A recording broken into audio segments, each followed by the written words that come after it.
Hey guys, how you doing? It's Gavyn here from Start Fresh Personal Training. So today is another sort of motivation-y mindset type video because I'm a real big believer in getting your mindset right before you even try anything. Because at the end of the day, you can have the best workout, the best nutrition plan, but if your mind just isn't with it, or if you're lacking a bit of confidence with it, you're not going to achieve anything. And that's why, elite athletes and sports people, they've got mindset coaches. They've got people that are there to help them break through the tough times. They instill a real sense of belief within the person. And it's what a lot of us are lacking. And you look around, most exercise and diet programs, they're all based on pain points, okay? They're all based on the quickest, the fastest, the reasons and things like that. But what they often miss is the longevity of a program. And my mission is to sort of help as many people as possible, but not just help them for 6 or 12 weeks, but to help them and give them the tools that they can do this forever. Okay, I've been slim now for the last 6 or 7 years. And I'm always going to be because I've got my mindset dialed in.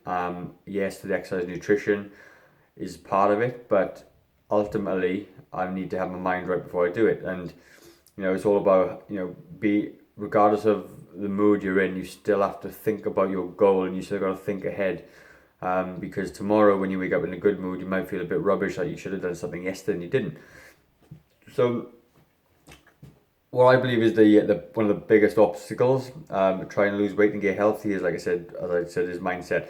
And there's three things I want to cover. Three things that there's lots of others, but three things I feel are really, really important. And the first one is self belief. Okay, and this a lot of it is when we take on a weight loss challenge or a health challenge, we tend to start off okay and then we lose motivation. And I believe it comes down to you let the problem defeat you, and by doing that, you're just not able to sustain any kind of pace, any kind of momentum to keep you going. So what I've done is I like my little drawings, and you'll probably see quite a few of them in the next few videos. Is that if you can imagine this is you, okay, this one here, and this is your problem. This is your weight loss problem. Well, a lot of it is self-belief, is that you start off and you start to try and tap into it, and you try and go a bit too hard, and it just beats you because it's bigger than you. But what you need to do is have a mindset change and think you are bigger than the problem. Because at the end of the day, once you decide and understand that it's only weight loss, okay, bear with me, you'll realize that you can do anything you put your mind to. It's countless hundreds and thousands of people achieving really good results.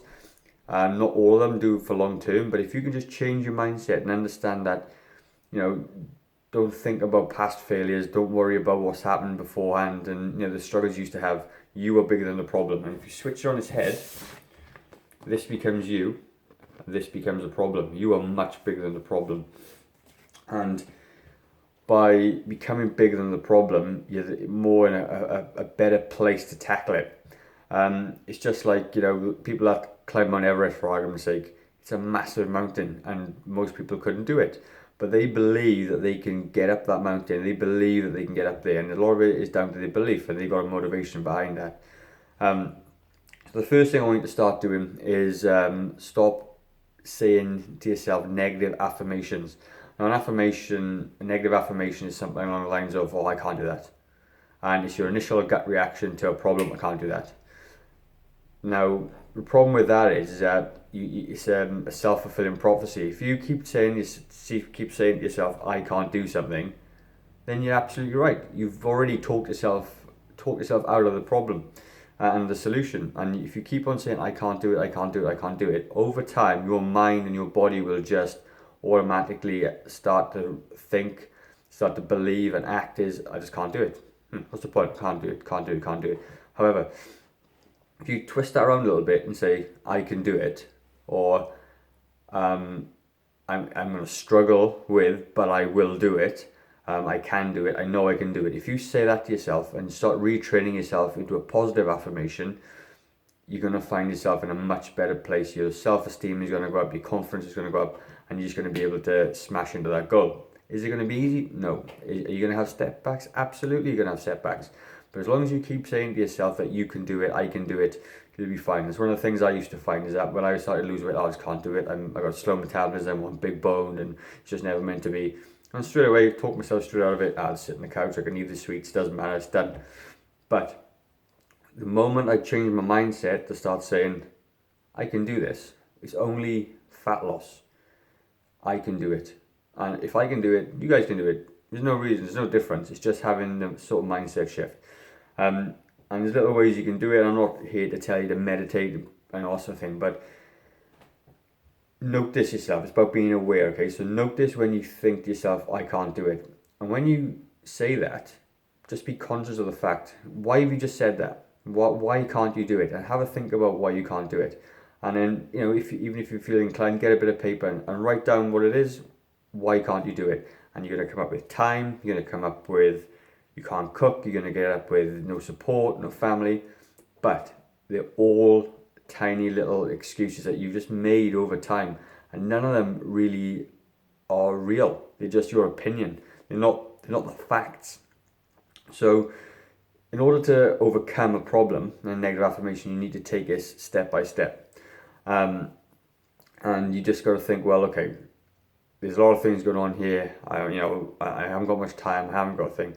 Then you need to find the problem and you need to work on something. It doesn't matter what it is. Just pick on one thing. And for me, it very much was preparing food. It was getting the right proportions and stuff. So I started using my Fitness Pal. And although it was a drag and it was a pain, that was the one thing I started doing, which I started to see huge results with, because now I was getting my calories dialed in for the whole day. And I was getting my proteins, fats and carbs. That was my thing. That was what I needed to do. That was the obstacle that I wanted to get over. Because I used to have bits of paper and write it out and add it up, and it was a pain. But there's always a solution to a problem.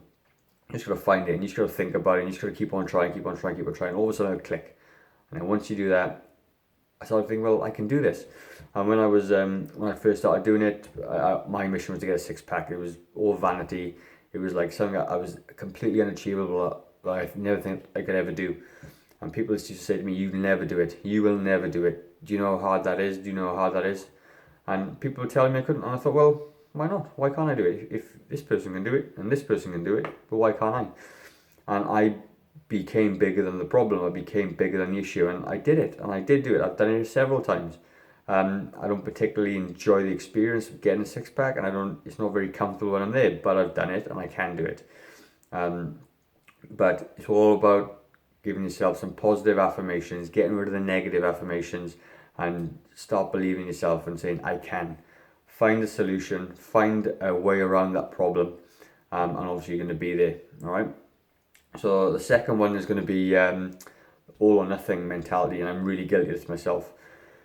And I used to, I'd start off in the morning really, really well. I might be at gym and anything else, and then come midday or something, I'll have something I shouldn't, like maybe a donut or whatever, stereotypical donut or a cookie. And then in my mind I'd go, screwed up. It's fine. Doesn't matter. Forget about it. And I get stuck in. By the end of the day, you've eaten so much, and it's just because it's all or nothing. Whereas a smarter way to do it is what I do now, is again using my Fitness Pal. I'm going to keep talking about it. Is that I account for it within my day. So let's just say I go out in the morning and I do really well for breakfast, and then I have a cookie at mid-morning snack. Well, that cookie is only made up of protein, fats and carbs and sugar. If I account for that within my day, say a cookie might be 300 calories, it may be 50 grams of carbs, maybe 5 or 6 grams of fat, 3 grams of protein. My totals for the day are going to be 200 grams of protein, 250 grams of carbs, 80 grams of fat. That one cookie isn't going to destroy my gains for the day or my progress. It just fits in, and it's fine, and it absolutely fits in. As long as you account for it within your day, it's absolutely fine. Just like if you drop your phone on the floor, you wouldn't just stamp all over it to smash it to pieces. You pick it up and you go, okay, I'll make sure I don't drop it again. And it's all about the all or nothing. Don't go all or nothing, just go, it's done, let's just fit it in. How can I fit it in? I'll do an extra 10 minutes at the gym, and it's all about accountability and accounting for it. And once you get that into that mindset of it's just food, it'll fit, it's absolutely fine, you're going to find yourself, it's a lot easier. You're not going to worry about cheat days anymore, you're not going to worry about cheat meals. It's just, it fits and it does. And yes, if you're eating a lot lower calories than somebody else, you may not have the higher budget to do it if it's MyFitnessPal looking at it, but you can still fit it in. There's always a way to do it. And the next one is going to be missing your goals, right? So that's another big one. You start off and you say, you give yourself a month to lose 4 or 5 kilos and you miss it, and you may only lose 2 kilos.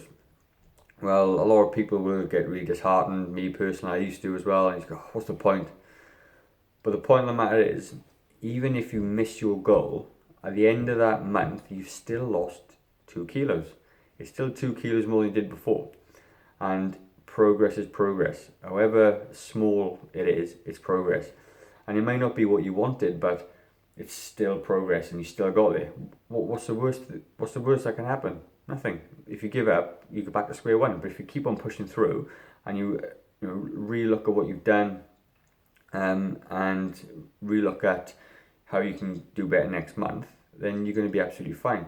And it comes back down to having self-belief and self-confidence, and look at the problem objectively and find a solution. Don't blame anything external. At the end of the day, you're the only person that can control what you eat and what you exercise. And it's your problem to solve, and it is solvable. Trust me, it is solvable. And like I said, just missed goals. It might take you 3 years to get there, but 3 years is going to pass by anyway. You may as well be doing something towards your goal to get there, because otherwise in 3 years time you're going to look back and go, I wish I'd done that. Think of what we can achieve in time. Okay, so don't worry about missed goals, and that's what I used to be really guilty of, and it's fine. And the other thing is basically what it all comes down to, and what it all sums up to, is if you change your beliefs and change your attitudes, you're going to change your life. It is as simple as that. We all got our misconceptions, and we all got our own beliefs and our own biases and things like that. But if you really believe, if you really think yourself bigger than the problem, you'll always find a way. And what I want to do with these videos is, like I said, help as many people as possible. I want to get the information out there. I want people to understand that, if I can do it, you guys can do it. And what I'm going to do is over the next few videos is put some before and after photos up, because I'm sitting here and like I can say I lost 20 kilos, but you don't know what that looks like. So I'm going to try and compare them back and forth for you, and over time. So you can do it, guys. You just got to believe in yourself. You've got to be bigger than the problem. You've got to find a solution. Ultimately, choose one thing. Look at the problems, find out the issues, write them all down. Where are you going wrong? And work on one thing. Don't have to change the world to start with. You just need to start crunching in some behavioural goals every single day. And once you change your behaviours, we're going to start to gain confidence. We're going to start to see changes. You're going to then, if you take on my advice about, missed goals, you're going to be able to, just understand that progress is progress. Your positive affirmations will come in, because when you sort of make progress, what happens with that is that you become more confident, you start to feel motivated, you start to feel driven, and little things will change. It's a big snowball effect, as I talked about before, and once that starts to happen, you're going to feel amazing. And just keep saying to yourself every single morning, I can do it, I know I can do it. Write it down, write down what you want, write your goals down. And when you don't feel like doing it, write your goals down and believe that you can do it. Because at the end of the day, just like I said, don't let your mood affect your goal. Because we don't feel like sometimes showering maybe or brushing our teeth, but you still do it. You still have to do it. And your mood, take your mood out of it, and just really sort of think about what it is that you want. And as long as you make that decision to change, as long as you've got a plan in place of changing that one thing, whether it's just 5 minutes of activity or changing your morning snack, you're going to absolutely get it. So I'm going to, again, really encourage you guys to get in touch with me. My email address is down below. leave a comment, subscribe to my YouTube channel so you don't miss out on these videos. And if you found this helpful, guys, really appreciate you leaving a comment. I've only got 21 subscribers so far, so hopefully I'm not talking to myself too much. But like I said, my goal at the minute is to do a video every single day for at least 90 days. It's going to get me, help me get my message out. It's going to help me become sort of a better trainer and a better coach. And at the end of the day, if I can help just one person, these videos are going to make a massive difference to me. So that's what it's all about. So like I said, leave my email address in there, give me a subscribe, like, share it to somebody that you think would be useful, and I'll touch base with you guys tomorrow. Take care.